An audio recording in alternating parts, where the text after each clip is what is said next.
Okay, let's play a game of word association. What's the first thing that comes to mind when I say soul food? Now, what comes to mind when I say vegan? And then what about vegan soul food? For me, on that last one, not gonna hold you, I winced a little bit. It's like oil and water. Vegan and soul food, they don't mix. Not in my mind anyway. And just to keep it real with y'all, and this could be the coastal elite in me speaking, but when I hear the word vegan, it feels real white. And when I hear soul food, it feels real black. So when I saw a review on Black Food Fridays of a vegan soul food spot in Columbia, South Carolina, I was curious. And since I was just down the road, I wanted to see the unicorn for myself.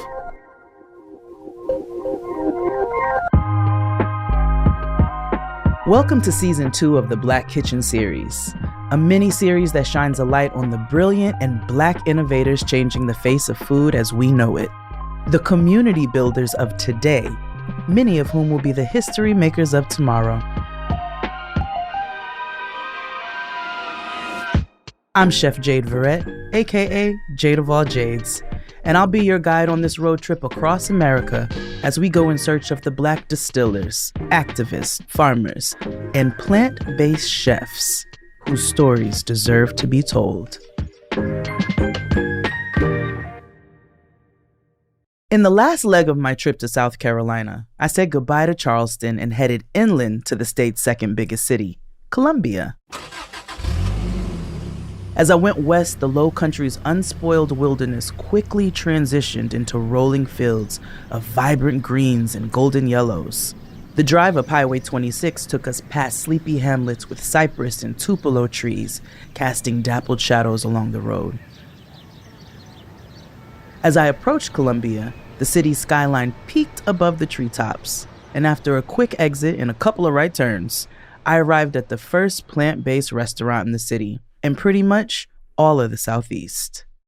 I'm sitting here with Folami of A Piece of Soul Vegan Kitchen in Columbia, South Carolina, and I'm very excited to be here. Thank you for having me. Welcome. Thank you for coming. Don't you have some people who come in here and don't realize it's vegan? My. What is up with people coming in here not knowing it's a vegan kitchen? I don't know why they think I would trick them. You know what I mean? Like, I don't know why, why we would put it outside on the sign several times. Vegan kitchen? Yeah. So I'll get the, oh, no, I don't eat pork, for the barbecue spare ribs. Oh, no, I don't eat pork. And we're like, well, we don't either. So, you're good. Okay. These are made of plants. No pork on my fork. You know that's very strong. It's going to be okay. Yeah. And then we get the other set of customers who will come in and are expecting this to be an actual fried chicken sandwich because it looks like a fried chicken sandwich and y'all call it a fried chicken sandwich. Why is it not a fried chicken sandwich, So, sometimes they're a little more hesitant, but thankfully, most of our customers are willing to try. To be fair to those wayward customers, while the words vegan kitchen are literally in the name, they're written real small. And if you were to just look at the menu, you may not know it's vegan, with items like the barbecue fried chicken sandwich, Nashville hot chicken sandwich, barbecue spare ribs, and mac and cheese. The key is to pay attention to what food items have quotation marks, like quote unquote spare ribs. But this location has been plant-based since 2005. And not only that, it was the first 100% plant-based restaurant in Columbia and most of the Southeast. So if you know, you know. The first iteration of the restaurant was called Lamb's Bread, and it was established by Folami's restaurateur father. So Lamb's Bread opened in 2005 here on Main Street in Columbia. It was very niche. So even if you weren't vegan necessarily, he curated the space in a way that felt warm and inviting. It was full of African artifacts and just beautiful things that you'd want to see, and just a place where you could relax and enjoy a plate of good food. And in 2014, the opportunity to purchase, to take over came. Okay. That's when I stepped in. And while we have similar tastes, we're quite different in some ways. Some of the staple menu items that the customers love, we still have. Okay. But in 2018, when we rebranded, I took that opportunity to put my spin on it, to give it my spirit and my soul. And so, as you can see from looking around, I'm more of a minimalist. Give me the plants. Give me the, the open space. Hold on, pause. Because if you are in Colombia, listen, the food, the sorrel, all that. Thank you. But these plants, thriving, the right? The spirit, the energy in here that you are giving these plants is giving me life. Thank you. They are happy. Continue. So my vision was a little different. I wanted to offer some foods that were a little more accessible to people, like things that you are very familiar with already. Like you've had fried chicken before, but have you had vegan fried chicken? I have had an oyster mushroom that has been battered and fried. Yes, I have. There you go, right? So, and because I take it so seriously, I'm so connected to the community, I wanted to do it justice. Vegan food for a little while there was having a rough patch, Oh, let me tell you something. I had a homeboy. I had a homeboy named Sid from Brooklyn, Crown Heights. Shout out to Sid. Okay, Sid. And Sid was, he's a vegan. He's still a vegan. But when we were coming up, Sid was eating fries and like tofu chunks. And that was it. That is it. That was it. Yeah. And you had to be careful with the fries because usually it's cooked in beef tallow or something that's absolutely not vegan. But yeah, the vegan struggle was real for a minute. I can imagine. And so there were a lot of places where you would, people got turned off from veganism because it was seen as just boring, or it tastes like cardboard, just not delicious. You know what I mean? And it's the only way I eat. So I'm like, come on, people have got to know that there's another way. You know what I mean? Like, we can make this food taste good. It can be accessible. You can have everything that you wanted and it just be plant-based. You hear that, Sid? There's options now. But Miss Folami Jeter was raised vegetarian, so she'd committed to the bit early. I've never actually eaten meat. My parents both stopped eating meat before they had me. And so it just kind of my lifestyle, the only way I know, you know? That's just what it was. This is how you were raised. Absolutely. Did you ever ask your parents what drove them to a plant-based diet? To be honest, we never had the super sit-down serious conversation with them because it was just kind of how it was. But my mom, they had a garden when she was growing up. She lived in the country. And so what you did was you cooked what you had, And so aside from the fact that she ate meat at that time, she retained that. But she decided to go even farther. Okay. And for health reasons, because, she's watching the people around her, because of the choices of some of the foods that they were eating deteriorate. And she didn't want that for herself or for me. And so my dad grew up in Greenwood, South Carolina. That's the South. Like, that's, meat-heavy diet. For him to become vegetarian was probably even farther of a stretch. So what do you think that is that turns people off with veganism who are not vegans? I think it's a couple of things. I think the term for sure evokes a feeling in people, depending on how you were introduced to it. Some of us vegans have a bad reputation for being a little pushy. Oh, you know what I mean? No, not you guys. So I try my best not to be one of those people. I respect other people's, whatever you eat is what you eat. If you ask me if you would like to know about what I eat, then I'm happy to share. I think that has a lot to do with it. And I think still at this point, I'm not certain people really know what vegan means. Talk to us about that, because there's different types of vegans and plant-based diets and things like that. So vegan at its core is plant-based. So someone, as far as food goes, you do not consume meat or dairy or any animal byproduct. Okay. And that even includes honey. Then there's plant-based, which, there's a bit of a distinction there as well. Our plant-based brethren also refrain from wearing leather. They won't wear items that are the byproducts of an animal or anything like that. So that's even another step.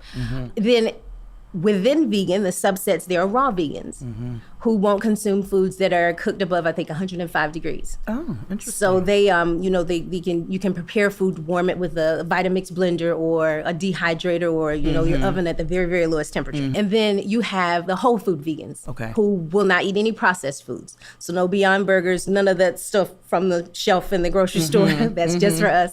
They want the rice, the beans, the collards, you know what I mean? Straight from the earth, untouched, not a whole lot of processing, just food, right? And then I think the latter is just the catch-all, the vegan. So you will eat the Oreos because they're vegan. You will eat, you will have the vegan fried chicken, you will have, the salad, you will have everything as long as it does not come from an animal. And where do you fall? I fall in that category. Okay. You're like, if it don't have no animal product, I'm eating it. It's fair game. Okay. Give me some vegan ice cream, please and thank you. But I certainly see the benefits of all of the options. And, at some point in my life, I have done all of those things. And we'll probably revisit again. Has that made you miss out on cultural elements, such as, let's say me and Keisha were sitting here talking about our mother's collard greens with smoked turkey neck. Right. Have you missed out because of veganism? Not at all. So I've always had a true sense of self, of my community, of my ancestors, of my, I know who I am. It was ingrained in me at a very, very early age. And so I grew up with the drumming circles and the Kwanzas and and all of that. Yeah. So those, my mother and father's friends, their children were raised the same way, So even though I didn't necessarily go to school with those kids, I knew there were some more kids just like me. You know what I mean? And they were sticking out at their own schools respectively, But I never felt like I was lacking anything. I never felt like I was missing anything. Like I had all of the community that I needed. And at the potluck at the Kwanzaa, there was millet and tofu and pita bread and all of it, So it was just that part of my life. Your girl's hesitant, okay? Okay. I always have been. When I see that apostrophe and that in after, chicken, Right. things like that, it stresses me out. I'm sure. It stresses me out sometimes too, honey. But I know that we have to pay attention to our health, which sometimes means I need to cut back on my meat products. So for somebody like myself, who's really hesitant about the apostrophe in. As you should be, yeah. But I want to have me a meatless Monday. How would you help me to get into that? Well, I would say less is more. First of all, sometimes meat is the smallest portion of your plate, So expound on those other things that are on there. Get you a big bowl of beans and rice. And then if you feel like you need something that's the texture of meat, walnuts. It's a strange thing that works. Like you can make walnut sausage, as you mentioned earlier, the oyster mushrooms. So if you're looking for the texture, if you feel like that's what you're missing out on, there are so many ways that you can replace that. And you know what? You're not lying, because come Thanksgiving, my favorite part is the sides. I'm like, damn the turkey. Right. I'm like, it's the sides. Exactly. That's the favorite part. If we look at it carefully, vegan food is the original soul food. It's the food that we've eaten our entire lives. The okra, the collard greens, the cabbage. These are foods that we just eat by nature. It's what we see on our tables on Sunday mornings, at your grandma's house. That's what she makes. What you're doing is just getting back to your roots. That was a light bulb moment for me. Vegan food is the original soul food. You look at the okra and tomatoes and rice and peas and collards and all the other stuff, and it's so clear. We develop a strong relationship with the land, we work the ground, and then that's where the majority of what we eat comes from. Our enslaved ancestors in this country were mostly eating from the land, and that's stuck with us to this day. Vegan as soul food as vegan. That's an incredibly powerful testament. But then I wondered, if vegan is the original soul food, then how and why has the term become so culturally separate from Black food? I think, honestly, it's just the who is speaking for it, who is representing it. And that's not always us. So the person who's speaking loudest or the person who has the most visibility is getting the credit for being the person who kind of spearheads it, or the person who lives that life. But it's been my experience that, when I go to other cities, the vegan places are the West Indian spot, you know what I mean? That have the Ital food and, so I know I can eat everything in here, So it's not as much of a stretch as we would think. And what's next for Piece of Soul? We want to keep growing. We want to keep giving to this community and perhaps branch out into some others in the Southeast. So in 2018, we closed the restaurant and began renovations, during which time we got a food truck. Oh. Yeah. And so, we're going to keep the truck on the road. We're going to keep hitting those festivals and just kind of keep spreading the word. I love that. Thank you for sharing with us. Absolutely.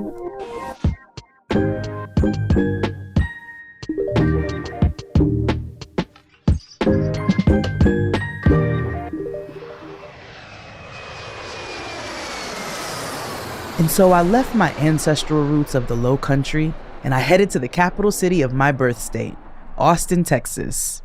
If there was ever a place to get a second opinion about this vegan as soul food theory, there's no better place than the heart of barbecue country, where brisket is the state flower and barbecue sauce comes straight out the tap. Welcome to Community Vegan. My name is Marlon Rison. I am co-owner and chef of this fabulous food truck in East Austin, where we make comfort food. Ours just happens to be plant-based. Mushrooms are one of Marlon's staple ingredients on his plant-based comfort menu. And so I tagged along with him to Hi-Fi Mycology for his morning shroom shopping. We're looking at these clusters here, which are a little bit larger than those. This is what I prefer. They're extremely versatile. And what I love about these is they can get huge, where I'm talking about the size of beautiful petals. In addition to making it taste good, I want it to look crazy. At first, I thought I was going to a mushroom farm. You know, dirt, rows of crops. But Hi-Fi Mycology is not that type of farm. It's an indoor facility with chillers and misters humming in the background. There were rows and rows of large metal racks holding brown and beige rectangular blocks, each with delicate mushroom caps sprouting through the surface. There was lion's mane, chestnut, oyster, and all sorts of mushrooms. It looked like the future. And although Marlon was a great mushroom teacher, he dropped some real talk about food in general that I can't unhear. And I'll tell you one thing that was important for me was the relationship I have with food. I wanted to make sure that I touched my food, I held my food, I talked to my food. Yes. The music that I'll play and the vibe that I create when I'm cooking or eating my food is all intentional. We should never walk without intent. And when you look at food, and I tell people this, especially people who are like, nah, I can't do the vegan thing or I can't eat this. I'm like, okay, Yes. I'm like, well, let me give you some real talk. One of the most intimate things that we do multiple times a day is take a foreign substance outside of our body and put it in our body. I'm like, name me something that's more intimate.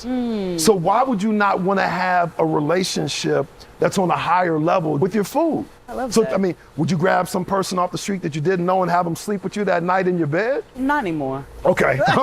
It's an old thing. It's something we used to do back in the day. Well, I don't know, but as we perhaps. gain more knowledge, Yes, we're way more considerate. intentional. Yeah, Who we we pay share our more- energy with. Yeah, you know, Yeah. your food is on that same level. Yes. You know, so for me, I'm also conscious of my attitude when I'm preparing food for others. Yes. Because that transfer of energy. Oh, we can get it. Oh, we are going to talk about that. You know what I'm I think saying? that is so important. Yes, absolutely. After shroom shopping at Hi-Fi Mycology, we headed southbound on I-35 and took the East 11th exit. Not too far from the most famous brisket house in town, we had a seat at a picnic table right in front of Community Vegan, the color-kissed Winnebago food truck that everyone is talking about. I'm sitting here with Big Marlon Okay, of Community Vegan Food Truck in East Austin, Texas. Yes. Okay, we outside. We're outside the food truck. It's beautiful. The colors pull the people in on the corner. Okay. But before we get into the truck, I want to talk to you, Big Marlon. Yes. Where did that name come from, first and foremost? Well, Big Marlon came from the Marlon, I guess, in my past life, my pre-vegan life. I was more like a Suge Knight looking Marlon than the svelte Marlon that I am today. You know what I mean? I was a big, gregarious bodyguard, throw boulders like in the Flintstones looking Wow. brother. Now I'm more of the debonair, sleeker version of Marlon. Yeah. How did that transition come to be? The vegan side of it is kind of what led to that. So I'd say it's been about 6 years in July that I decided to make that transition. And I'll tell you, the catalyst for it ran across What the Health, the documentary.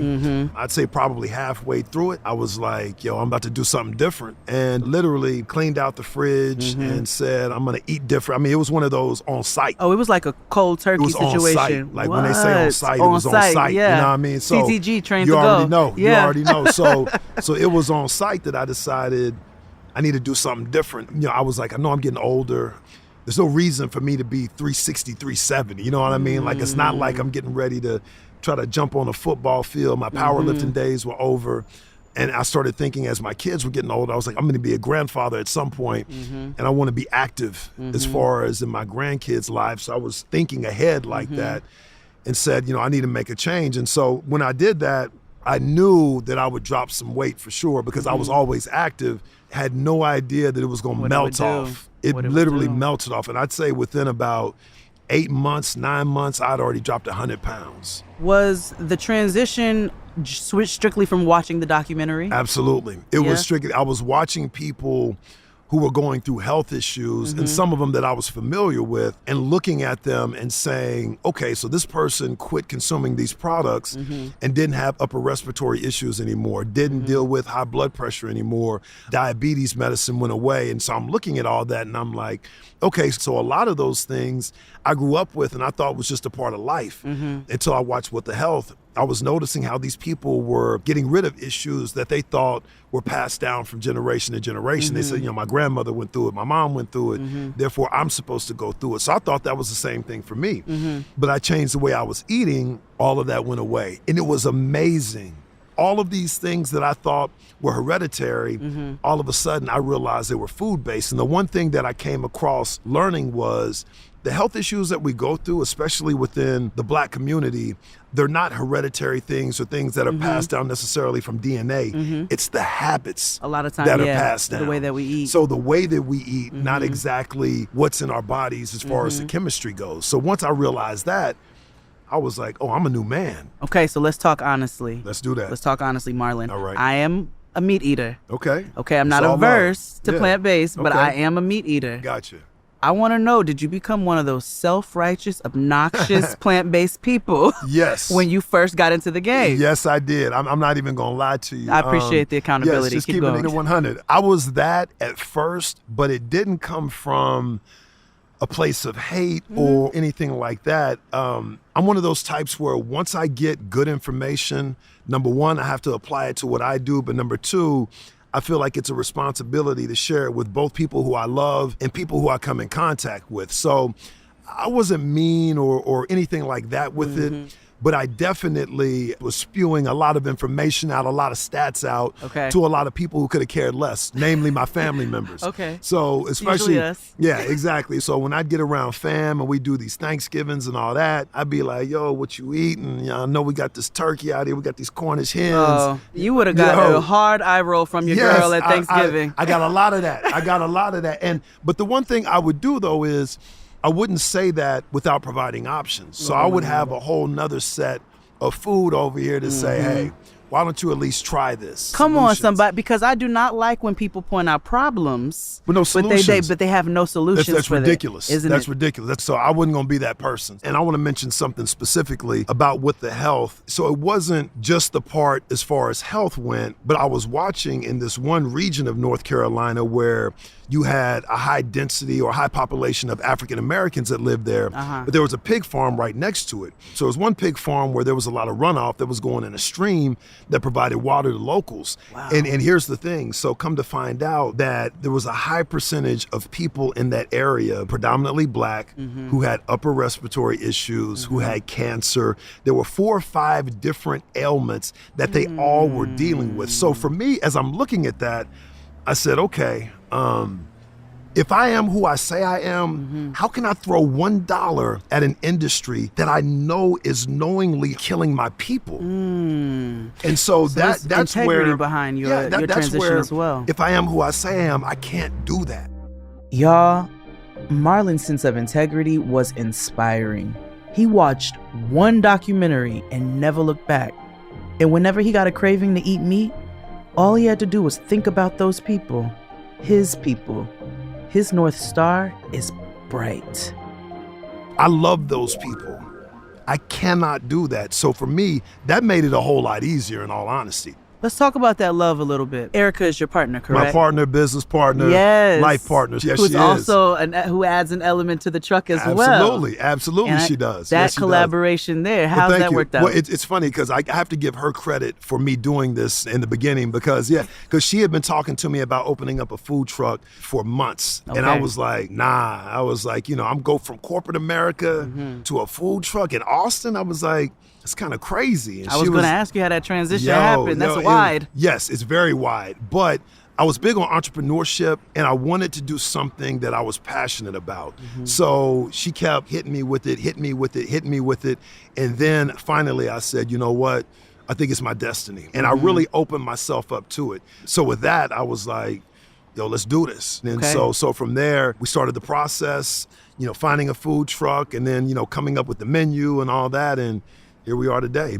Let's talk a little bit about some of your menu items, Of course, right? absolutely. Because these are plays on many things that we grew up with. Yes. Whether they were at grandma's house, right, or they're things that we grew up with in college, going to pick up. So we got the dime bag. Where I serve 10 lion's mane nuggets for $10. We serve it in a bag where we put the stamp on it where it says lion's mane is the strain. Super cute. You already know. Yeah, so we got a cauliflower strain too that we do. We got a vegan egg on the homemade biscuit. So we got our lemon pepper wings where we've got our fried oyster mushrooms that we serve with French fries. You get a lemon off in it. It's got the lemon pepper flavoring. Come on. You already know. So another joint that we have that's extremely popular is our I used to eat fish fillet sandwich. Anyone who grew up in a certain era, they've had their own fish sandwich situation. But everything we do is with intention. And number one, make sure people know, eating vegan is cool too. You know what I'm saying? So I kind of took it and ran with it. And even from the way that, at the food truck, most times when you come, you either pull up and you're hearing some hip hop, whether it's some Nas, some Wu-Tang, some Snoop, or you're checking us out on more of a chill R&B type vibe. You know what I mean? So we make sure that everything that we do is cool, it's smooth, it's welcoming, it's hip hop, it's lifestyle. It's what we do. You know what I mean? Day in, day out. It's how we live at home. So community vegan food truck. Yes. As you're talking, you love the community. You really, this is what you focus on and how you prepare your food. Absolutely. It's community was something else that was intentional. When we thought about the name of the business, we wanted it to represent not only who we are, but how we feel about the community, about the fact that the community is a part of our family. And especially when we talk about East Austin and the history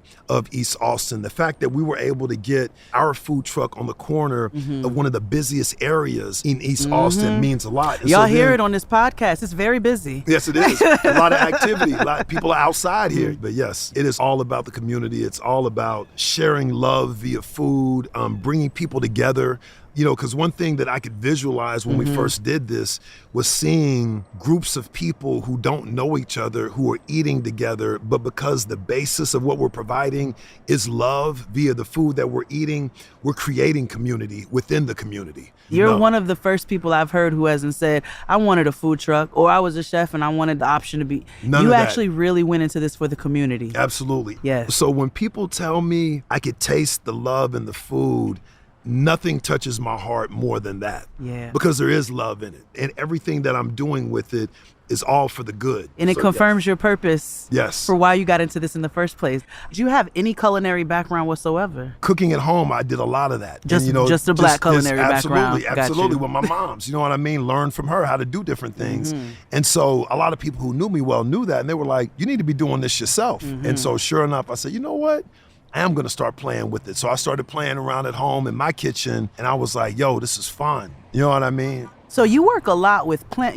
You're very big working with mushrooms. Yes, okay, I am. So you work with plants a lot. Yes, I am. A lot. So as you were testing and testing out recipes and figuring out alternatives for meat options and so forth, how did you get to the point where you really used mushrooms, where mushrooms became a big thing for you? So I spent a lot of time on YouTube, looking at different things that different people did. And there were a couple of chefs that I ran across, Chad Sarno and Derek Sarno, both brothers, and they were doing crazy stuff with mushrooms. They were pressing mushrooms, turning them into steaks. I know one, there was a kind of a pork chop and mashed potatoes. Wait a minute now. Yeah. There was a pork chop situation where I was like, I need to be doing this. Wow. So I literally just started mimicking everything that they did in my kitchen. So I started doing all of those things in my kitchen. And as I did it more and more, I was like, I'm about to get freaky. I was like, yo, now that I done got the itch. And you didn't want to use alternatives such as like seitan or... So we do use some process options, but for the most part, everything that we do is going to truly be plant-based. Nice. So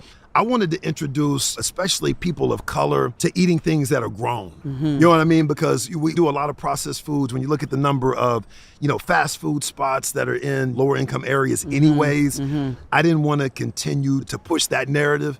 I wanted to look at or get people to eat planted items, to get things that are full of life, because I didn't do that. I grew up eating meat and potatoes. That was it. So for me, I said, I know how to change my life. I would be selfish not to share in the joy of eating more plant-based items with other people. So that's why I was like, nah, we're doing heavy mushrooms, cauliflower, all the joints that we typically don't eat, but I make them taste phenomenal. That's the key is people will eat good food if it tastes like good food. You're right it's about simple. that. And you got to listen, keep it simple sometimes. You've got to, especially with us as a people, you've got to make sure the food tastes good above anything else. Because I'll tell you, some people are like, really eat vegan food. I'm like, so do you like good food? And everyone says yes. And so from there, I say, okay, I got a few things that I think you might like. And I'll ask them, so what are your favorite tasting foods? And a lot of people dig fried chicken. A lot of people, enjoy fish, especially being in Texas, not too far from the coast. So with that being said, I'm like, all right, well, I think I got an option that you will enjoy because it tastes good. It just happens to be plant-based. And so once we break the ice and get through a wall that is kind of put up and we get to the nuts and bolts of it, which is I like good flavor. Once we get to that point, then usually I'm able to get them to where they try it. And then from there, a lot of them will say, I had no idea that it would taste like this. I was like, that's why I'm here. We want to be an additional resource, but comfort food based. And that's well, I'm ready for you to give me some of this food. All right. Do I get a tasting? Of course you do. All right, come on. Well, let's get behind the kitchen. Let's get in the kitchen. All right, let's do this. All right, let's do this. Set up the tasting. You may think I over-ordered, but I needed to get a variety. So I began with the Frito pie. Let's see if this is a carnivore's dream. There we go. Get a little pepper. He got some jalapeno on here. There's some cashew cheese. There's some beans. That's supposed to be chili. Okay, wait. Yes. Oh my God. Yeah. I thought a cow named Essie had to die for this. This is delicious. Flavor profile. Oh my God. Hold on, let me get another bite. Hold on. Some more. I did have another bite, and I made sure to get a little extra jalapeno in it. Then I had to try the lemon pepper wings. Wait a minute. Because I don't have to worry about no big wings filled with hormones. Yeah, you ain't got to worry about none of that. Because it's just a big mushroom. You already know. Oh my God. And it's flavorful. What's up with this batter? Oh my God, it's seasoned. After I finished my wings, aka oyster mushrooms, the final thing on the sample menu was the crab cake. Oh yeah, you got to squeeze the lemon. Squeeze. There we go. Okay. Got to dip it. All right. Get it off in the sauce. All right. No, because this is from the ocean. This is from the sea. Right wow. There. Ocean friendly This is a right crab there. cake. You would think with Okay, well, I'm not a convert, but I'm a convert. I'm a convert. I've always got a situation for you, so don't even trip. I will never eat another dairy or meat-based chili cheese fry again. Word. Ooh. Oh, hello. Postcard from Columbia, South Carolina and Austin, Texas. Dear home girl, home boy, and home they. Before meeting Folami and Marlon, I had a few working assumptions. I thought the innovation going into this would be about the newest ways of turning soul food into vegan food. And I thought that those two things, vegan food and soul food, existed in two different worlds. But the reality that became clear to me was that they're actually synonyms. Soul food is and has always been vegan. Black sustenance, Black food culture in this country has always been rooted in the land. The true innovation here might actually be the ability to create community within the community, driven by the many ways of expressing love through food. I was really struck when Marlon said that if he really loved his people the way he says he does, that he could never contribute to an industry that harms them so. And also, that sentiment of veganism driven by love of community has really reframed what it means to be vegan, in my mind at least. It's not so black and white. I left Peace of Soul and Community Vegan looking at my life through a different lens. My relationship with food is among the most intimate and important relationships I have. And I wonder, what opportunities are there in my life to treat that relationship with the intention that it demands? Anywho, I'm off to rack up some more miles. Let's link up on the West Coast, where we'll meet up with some healers of a different sort. Travel safe now, beloveds. XOXO, Jade of all Jades. P.S. If you're into mushrooms, I've got just the bonus episode for you.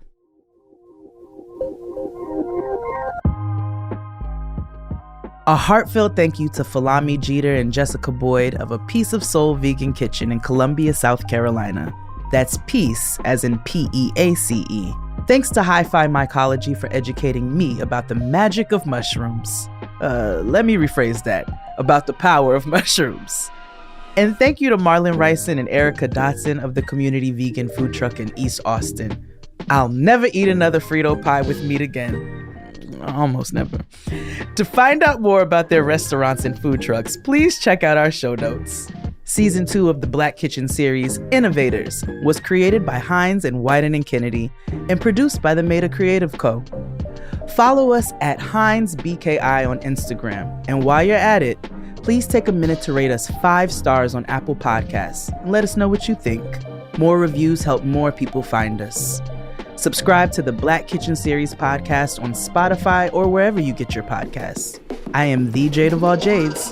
Thanks for listening. See you in the next episode.